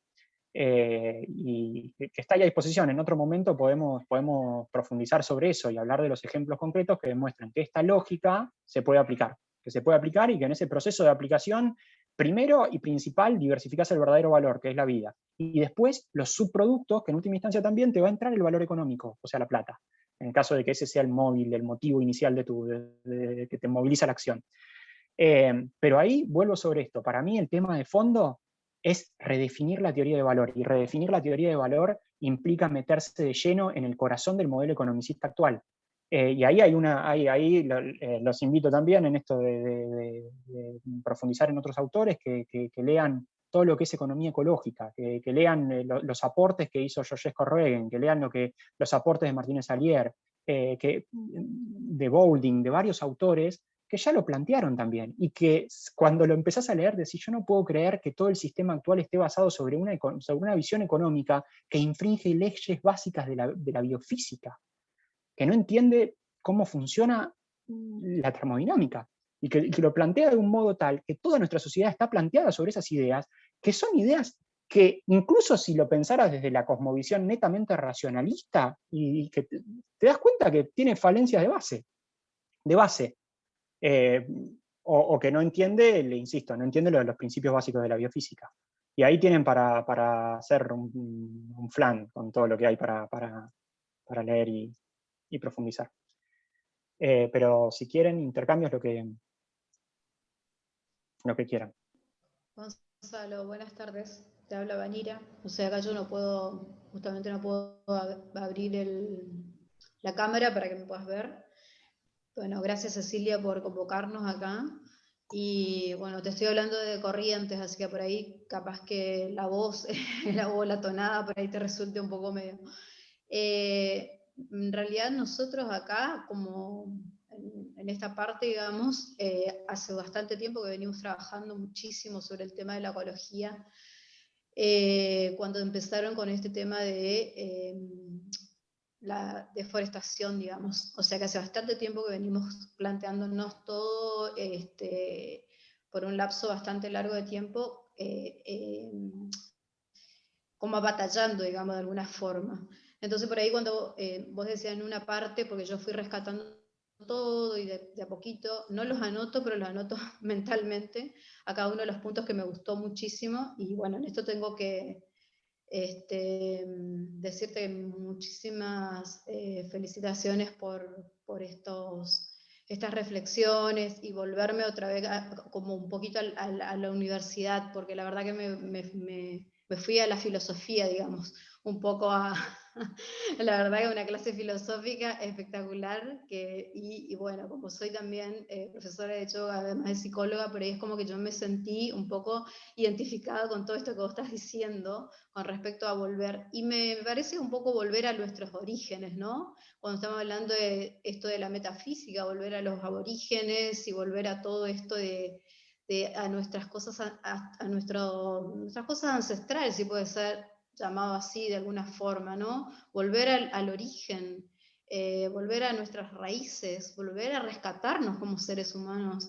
Yo creo que estamos hacia ese camino, y es lo que veo yo en diferentes grupos, por ejemplo, donde los participo, donde estamos tratando de despertar. Y bueno, hablamos un poquito de esto del despertar, ¿no? Que eso está bueno, que la gente se vaya como comprometiéndose de alguna forma a ese despertar espiritual, y, ¿por qué no?, tomarlo desde esa perspectiva también para poder hacer todo esto que vos hablabas, Gonzalo. Entonces por ahí es como que, bueno, yo me siento muy identificada con todo lo que estuviste hablando, lo mismo con Eduardo. Excelente la exposición de ambos, me gustó muchísimo. Y bueno, acá como hablaba Fernanda, creo que estaba mandando un par de mensajes que también lo iba leyendo al mismo tiempo, como manifestó Pablo, bueno, que eso está en el hacer, ¿no? Empezar a movilizarnos, y cómo podemos empezar a hacerlo. Y no sé, por acá tengo un invitado mío que lo metí en el grupo, a Ángel, si está por ahí que nos salude también Ángel Barofio, que es de Salta, Argentina. Ahí lo No sé vemos, si Ángel. está. Veo, está Ángel, conectado, está conectado. ¿está conectado? Bien, bien, Sí, sí. bien. Un invitado mío, así que bueno, le dije que nos encontrábamos acá, no sé si estará degustando esta charla. A mí, fantástica, yo me siento muy bien, me encanta, muy agradecida de la convocatoria de Cecilia. Y bueno, nada, simplemente eso, Gonzalo, quería agradecerte por esta hermosa exposición y bueno, que estar a la orden para lo que sea, y ojalá que se puedan hacer más debates como estos, exposiciones brillantes como estas, donde podamos de alguna forma ir rescatando en el hacer, digamos, ¿sí? Porque ahí es donde nos vamos a encontrar todos, en el hacer, ¿sí? Bueno, que tengan todos muy buenas tardes y nada, voy a retirarme el micrófono, pues si no, no le voy a dar el micrófono a nadie más. Gracias, mil gracias, Vanira. Ahí, primero es la primera vez que leo el nombre y escucho el nombre Vanira, así que hermoso nombre. Y volviendo sobre esto de la posibilidad de que las cosas cambien, hay dos cuestiones. Leo Strauss, retomando para cerrar con las ideas de los autores que estamos charlando, Leo Strauss dice que, o sea, indefectiblemente cuando una sociedad se construye sobre neutralidad valorativa, digamos, tiene dos opciones.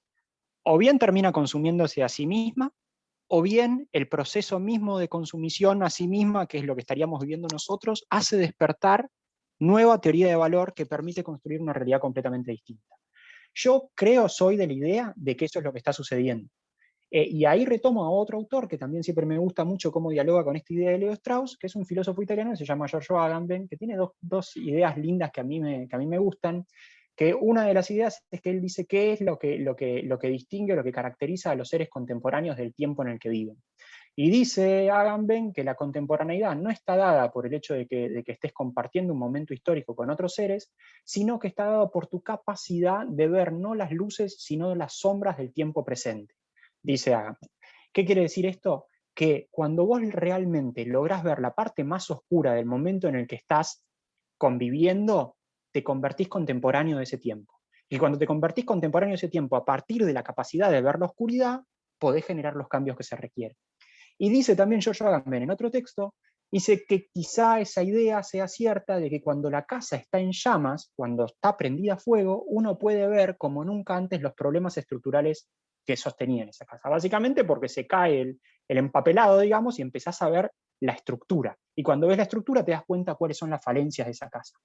Entonces, nosotros estamos en un momento idílico para eso, porque el planeta entero está en llamas. Y porque está tan en llamas que prácticamente tenés que tener unas orejeras así de grande para no ver los problemas estructurales.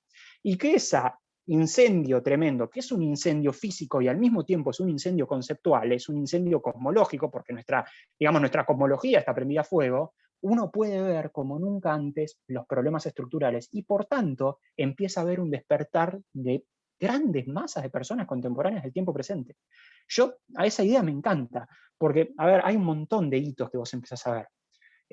No sé, son ejemplos menores que no vienen a cuento, pero está pasando algo. Lo único, y no quiero ser agorero en eso, es si alcanzamos a tiempo. O sea, si llegamos a tiempo, es la única cuestión, y lo que decís vos, Vanira, de la necesidad de accionar, y bueno, ¿llegaremos a tiempo? No sé, yo cada vez, o sea, noto que hay un despertar y al mismo tiempo pienso que hay cosas que todavía no se están tocando. Eventualmente se van a tocar, el tema son los tiempos, siempre los tiempos. Gracias, Gonzalo. Bueno, la verdad que nos quedaríamos horas escuchándote. La verdad, hace tiempo que no organizábamos estos espacios de debate e intercambio porque, bueno, pensamos que estaba más complejo encontrarse, pero hoy también nos dimos cuenta que hay ganas, ¿no? De charlar, de conversar. ¿Qué fibra hay que tocar, ¿no? Para sentir y dar sentido, Gonzalo. Bueno, Ceci, te dejo, si te parece, el cierre y seguimos de ahí. Gracias, yo les quiero agradecer a todos, Gonzalo, disfruté muchísimo de tu charla. Creo como ustedes que hay un cambio, que se viene el cambio. Anhelo que sea a tiempo, como decías vos. Y me quedo con esto de valorar, ¿no? De no quedarnos en lo negativo, y que si vemos cuáles son esos defectos estructurales de nuestra casa, no quedarnos en mencionarlos y decir, bueno, mira, acá está el error, acá, que es lo más simple, porque ver lo que está mal es fácil, proponer soluciones a eso es lo más difícil. Entonces creo que lo que hay que trabajar es eso, ¿no? Como seres humanos es, si yo veo un problema, lo planteo, pero no lo planteo si no estoy dispuesto también a tomarme el tiempo de pensar al menos 2 o 3 soluciones, que pueden ser de las más clásicas o pueden ser innovadoras. Pero planteo el problema y soluciones. Y si no, me tomo el tiempo para hacerlo. ¿Para qué? Para no dejar ese mensaje negativo, ¿no? Es, acá está el problema, bueno, te tiré la pelota a vos y fíjate qué haces. Y entonces todos nos sentimos impotentes. Creo que el mensaje es ese. Estamos a tiempo si cuando vemos el problema nos tomamos el momento para pensar soluciones y proponerlas. Y continuar convocando gente que nos ayude a implementar esa solución. Creo que podemos hacerlo. Y de hecho, acá vemos, ¿no? Con Pablo pensábamos, uy, qué difícil va a ser que se sume gente, ya estamos todos muy cansados de la virtualidad, no va a venir nadie. Y estamos acá y estamos todos, además, muy positivos, todos con muchas ganas de generar ese cambio. Así que gracias a todos por estar, por participar. Vamos a hacerlas más espaciados que el año pasado las hacíamos cada 15 días, este año vamos a implementarlas una charla por mes, así que nos vamos a estar comunicando de nuevo con ustedes para invitarlos a la próxima charla, que va a ser, si no me equivoco, el 26 de agosto. Vamos a mandar email o flyer con información. Así que gracias a todos por estar y por compartir sus ideas. Muchas gracias. Gracias por estar. Gracias a todos. Gracias, Eduardo. Gracias. Sebas, ahí lo veo a Sebas. Gracias, Suerte. Pablo, Gonzalo, Cecilia, gracias a todos. Lourdes, Marce, gracias por estar también. Gracias, que estén muy bien. Un gustazo. Gracias. Adiós, muchas gracias. Adiós. Muchas gracias. Muchas gracias. Gracias por estar.